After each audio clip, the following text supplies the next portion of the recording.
My name is Sally Zane. I'm 34, and I'm writing this at 1:05 a.m. with cold coffee and a jaw that still feels locked. Like if I unclench it, I'll finally admit how close I came to breaking. My best friend Dana told me I had to post this somewhere because apparently watching someone's life implode and then stitch itself back together in the most satisfying way possible is the kind of thing people can't look away from. So, here it is. I've been in corporate finance for 11 years. Michigan, mid-sized manufacturing. Not glamorous, but stable, the kind of work where numbers don't lie even when people do. I was the woman who had it together. 6-figure salary, benefits, emergency fund, a Roth IRA that actually grew, a future that made sense on paper, and the house. God, the house. 4 bedrooms in the suburbs. We closed in 2019, and I remember standing in the empty living room, my footsteps echoing, thinking, this is what winning feels like. I upgraded almost everything myself. New backsplash, refinished floors, custom garage shelving, even a whole home generator after the ice storm in 2021, because I like being prepared. Funny, considering the one disaster I didn't plan for was sleeping in my bed.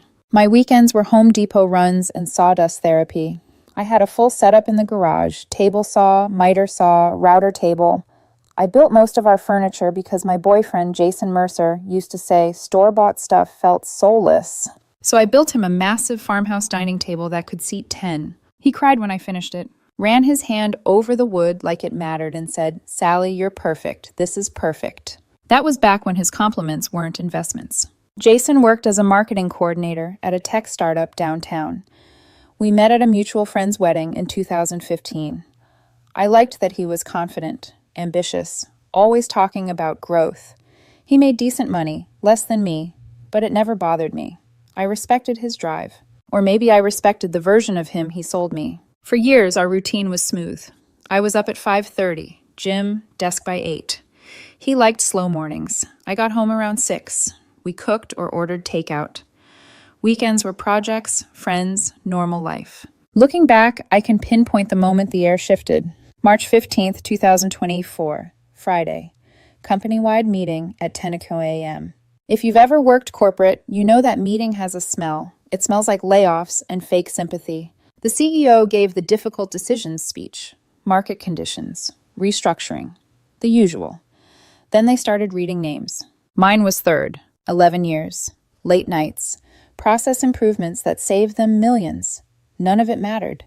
They gave me 3 months severance, 90 days of benefits, and a cardboard box like a consolation prize. I packed my desk in 20 minutes.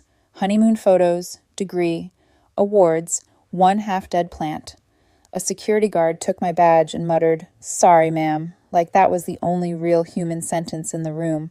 I sat in my car for 30 minutes afterwards, staring at the building, not crying, just empty. When I finally drove home, I carried the box inside and set it on the kitchen counter. I waited.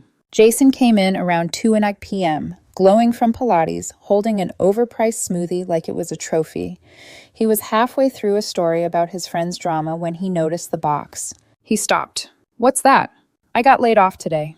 His eyebrows lifted, not in concern, but surprise. "What? Are you serious?" "Yeah, whole department got cut." I waited for a hug, for "Are you okay?" Instead, he exhaled. "Well, that sucks." "That sucks. We'll be all right," I said. "I've got the emergency fund." "How much?" he asked immediately. The way he said it, quick, sharp, made something cold settle in my chest. "About 40,000, plus severance, 9 months cushion." He nodded slowly, like he was calculating how long comfort would last. "And you think you can find something in that time?" "Absolutely. I've been getting recruiter messages for years. I just need to update my resume." "A couple weeks?" His tone hardened. "You're taking time off while we're living on savings?" "Jason," I said, still calm, "I lost my job 2 hours ago." He set his smoothie down hard. "This is bad timing. I wanted to redo the bathroom. That's 15 grand. I laughed once, sharp and disbelieving. "Are you seriously worried about a renovation right now?" "We've been planning it for months," he snapped. "We can't just pause our life." "We absolutely can," I said. "We need to be smart." His face changed, disappointment mixed with calculation, like my value had just dropped a digit. "So our life's on hold," he muttered. "It's temporary," I said. "I'm good at what I do." He cut me off. "Maybe this is a sign." "A sign of what?" He glanced at his phone, too calm. that we should see other people. The house went silent, refrigerator humming, my heartbeat loud in my ears. What did you just say? Maybe we should take space, he said smoothly. See other people. Financial stress ruins relationships. You want to see other people because I lost my job, I said. Don't make it dramatic, I'm being practical. And where are we at? I asked. He met my eyes. I don't know if I'm happy anymore. There it was. I nodded once. Okay. He blinked. Okay? If that's how you feel, I said. I'm not begging you to stay. So you're just giving up? You just did, I replied. I grabbed my keys and walked into the garage. Behind me, I heard his phone buzz, then buzz again. I turned on the radio and started sanding wood, letting the noise drown out the truth forming in my head. I'd lost my job and my relationship in the same afternoon. And somehow, standing there covered in sawdust, I felt calm, like something heavy had finally cracked. Because even before I heard her name, I knew Jason wasn't considering seeing other people. Someone was already waiting, and I made myself a quiet promise. Fine, see other people. Just don't expect me to still be here when you realize what you gave up. The first weekend after that conversation felt like living inside a glass box. Everything looked the same, the house, the furniture, the life, but the air had changed. Like someone had quietly removed the oxygen and neither of us wanted to admit we were suffocating. Friday night, Jason went out. Didn't say where, didn't say with who. Just stood in the doorway tying his shoes while I sat on the couch with a book I hadn't turned a page of in 10 minutes. I'll probably be late, he said. Okay, I replied. He paused, clearly waiting for something. A question, a reaction. Jealousy. When none came, his jaw tightened. Still up? He asked when he got home around 2 a.m. I looked up from my book, couldn't sleep. He smelled like cocktails and a floral perfume that wasn't mine. He hovered in the living room, awkward, almost disappointed that I didn't ask where he'd been. After a beat, he went upstairs. Saturday morning, he was unusually cheerful, making coffee, humming, sitting at the counter, scrolling his phone with a so private smile. His phone buzzed. The smile widened. Something in my chest hardened, not with pain, but clarity. Sunday afternoon, his friend Melissa came over. They sat at the kitchen island, drinking wine. I was in the garage, reorganizing tools. The door cracked open for airflow. I wasn't trying to eavesdrop. But some conversations don't ask permission. So how did Sally take it? Melissa asked. Jason laughed softly. Too well. Like, suspiciously well. Maybe she's in denial. Or maybe she just doesn't care anymore. Melissa giggled. Have you talked to Tara again? There it was. Jason lowered his voice, but not enough. Yeah, she's being cautious since I'm technically still with Sally, but she's interested. Of course she is. I stood there holding a wrench, listening to my boyfriend casually discuss another woman in the house I built. And the strangest thing, I didn't feel rage. I felt detached, like I was watching a documentary about a relationship I used to be in. Monday morning, 6:00 a.m. I made coffee, opened my laptop, updated my resume like my life depended on it, because it did. Jason came downstairs around 9, rubbing sleep from his eyes. You're up early, he said, surprised. Job hunting doesn't do itself. I thought you were taking time to process, he said. I changed my mind. He poured coffee and hovered near the counter. That's good. I'm proud of you. Proud? The way you say it to a child who cleaned their room. Thanks, I said. By the end of that day, I'd reached out to every contact I had. Old colleagues, recruiters, industry friends. I had 3 informational calls scheduled and a conversation with an executive recruiter. Jason came home while I was cooking dinner. You cooked? He asked. Someone has to eat. He studied me. I just thought, with everything. What? I asked. You thought I'd fall apart? No, he said quickly. Never mind. Tuesday through Thursday blurred together. I worked like a woman possessed. Calls, applications, strategy, focus. Jason went out more, came home later, smelled like perfume more than once. We lived like polite roommates who shared a mortgage and a past. Then Friday morning, 9:47 a.m., everything shifted. A LinkedIn message popped up. Rachel Chen, Director of Executive Recruiting. Bridgepoint Capital, my old company's biggest competitor. Hi, Sally. I heard about the restructuring at Grayson. I'd love to chat about a potential opportunity. Are you free this afternoon? I replied within 5 minutes. The call was set for 2 p.m. When Jason came home early that day, I was already in my home office, professional blouse on, lighting adjusted, posture sharp. He peeked in. Big call? Just a recruiter, I said calmly. Nothing major. He shrugged, already distracted by his phone. The call lasted 90 minutes. Rachel didn't waste time. We've been watching your career, she said. Your process improvements saved Grayson millions. Our CEO wants that kind of strategic thinking. What role? I asked. Chief Financial Officer track, she replied. Full executive position. I kept my face neutral while my heart tried to beat its way out of my ribs. Salary, bonuses, benefits, a timeline that moved fast. You're qualified for this, Rachel said, smiling. You've been qualified for years. You were just stuck at a company that didn't recognize it. When the call ended, I sat there in silence. 1 week ago, I was unemployed. 4 days ago, my boyfriend told me to see other people. Now I was being courted for the biggest role of my life. That night, Jason got dressed up. Nice shirt, cologne, the one he wore when he wanted to impress. I'm heading out, he said. Don't wait up. Have fun, I replied. He paused. What was that call about earlier? Looked intense. Just someone checking in, I said. Nothing serious. Satisfied, he left. And as the door closed behind him, I opened my laptop again, not to stalk him, not to spiral, but to research Bridgepoint Capital like my future depended on it. Because somewhere between losing my job and losing his respect, I'd realized something.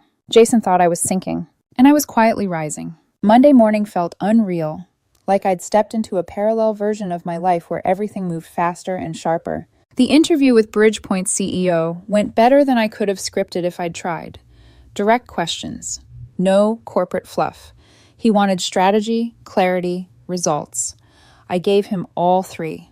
When he shook my hand at the end, his grip was firm. Between you and me, he said, lowering his voice, this job is yours if you want it. I drove home in silence, gripping the steering wheel like it was the only thing keeping me grounded. Jason was at the kitchen table when I got back, laptop open, half working. He glanced up. How was your day? Productive, I said. He nodded and went back to typing. That night, I heard him on the phone in the bedroom, door closed, voice low, laughing in that intimate way he used to reserve for me. I didn't strain to hear the words. I didn't need them. Tuesday and Wednesday were a blur of preparation. I built a 30-page presentation outlining how I'd restructure Bridgepoint's finance operations, identify cost leaks, and scale growth. Overkill?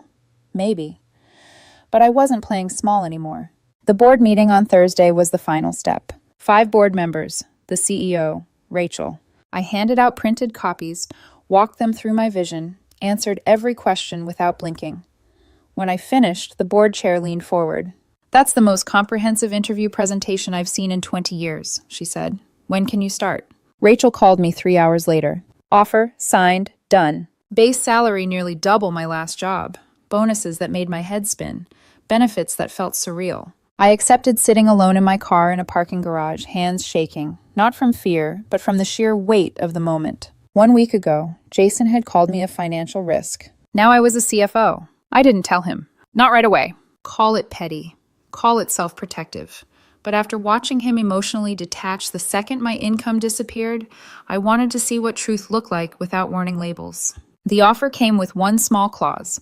I couldn't publicly announce my role until Bridgepoint made their internal announcement. That would happen Wednesday. I waited. I signed the contract Monday morning while Jason was at work. Sent it back. Then I went about my day like nothing had changed. Job search tabs open, dinner on the stove, garage projects half finished. Jason continued his routine. Late nights, vague answers, casual comments about how time apart was probably healthy. Tuesday night, he asked, any promising leads? A few things in the pipeline, I said lightly. Well, he replied, don't wait too long. The emergency fund won't last forever. I smiled and said nothing. Wednesday morning, I dressed in a full suit. Jason raised an eyebrow. Why so dressed up? Important call, I said. At 10 a.m., Bridgepoint announced my hire internally. At 11 o'clock, the press release went out. At 1 p.m., I posted on LinkedIn, excited to announce I'll be joining Bridgepoint Capital as Chief Financial Officer, effective April 1st. Looking forward to this next chapter and building something meaningful with an incredible team. Within minutes, my phone exploded. Congratulations, shock, recruiters, former colleagues. I waited. Jason's work friends followed me on LinkedIn. His mother followed me. Even his yoga instructor followed me. It didn't take long. My phone buzzed, his name lighting up the screen. I ignored it. Finished my workout, drove home. Jason was already there, standing in the kitchen with his laptop open to my profile. CFO? He said as soon as I walked in.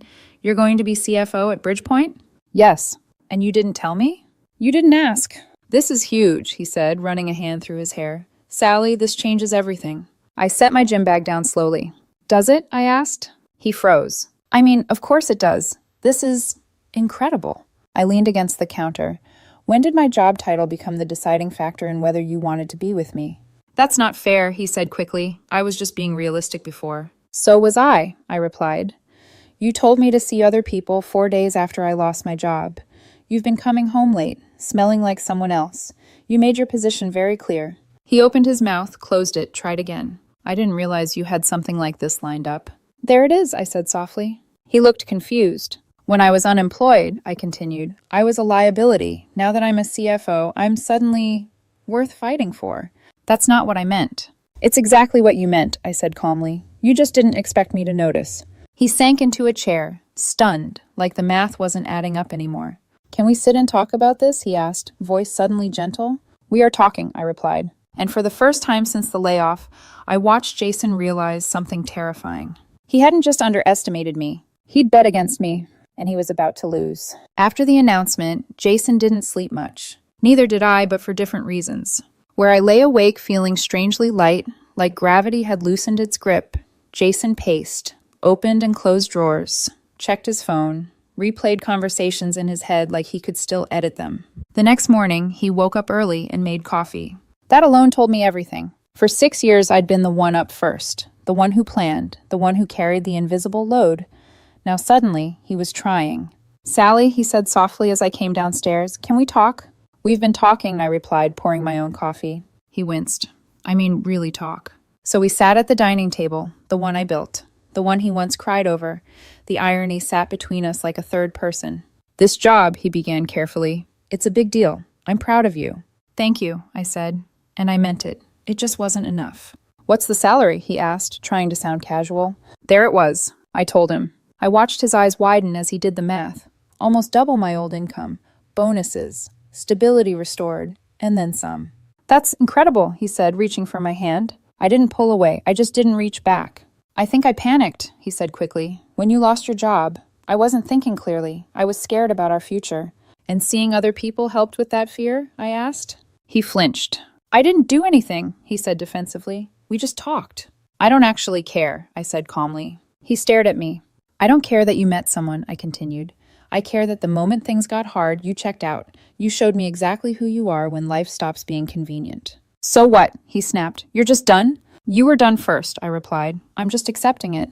That's when the tears started. He tried everything after that. Favorite dinners I hadn't had in years. Morning coffee waiting on the counter. Texts during the day about how proud he was, how excited he was for our future. Friday night he tried intimacy. Lingerie I'd bought him for me, now repurposed as an apology. I'm tired, I said gently. You're shutting me out, he whispered. No, I corrected. I'm just not interested anymore. Saturday, he tried performance remorse, told Melissa loudly on the phone that he'd made a mistake, that he was fighting for his relationship. Made sure I could hear it from the garage. I didn't react. Sunday morning, he made a full breakfast. Pancakes, bacon, eggs, messy hair, soft voice. I thought we could eat together.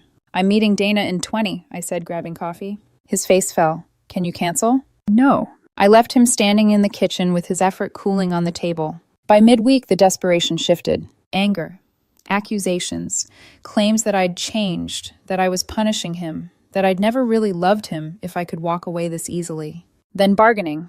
Let's move, he said one night. Start over somewhere new. No. I'll quit my job. No.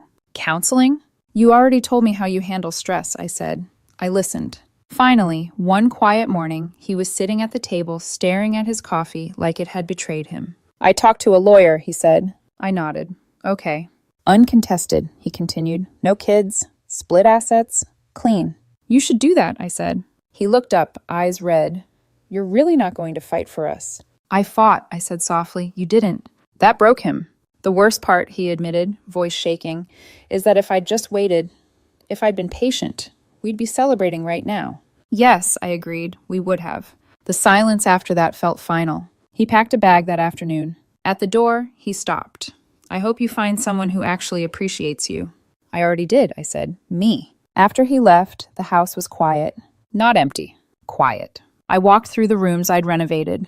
touch the table I'd built, the life I created with my own two hands. I didn't lose everything when Jason walked.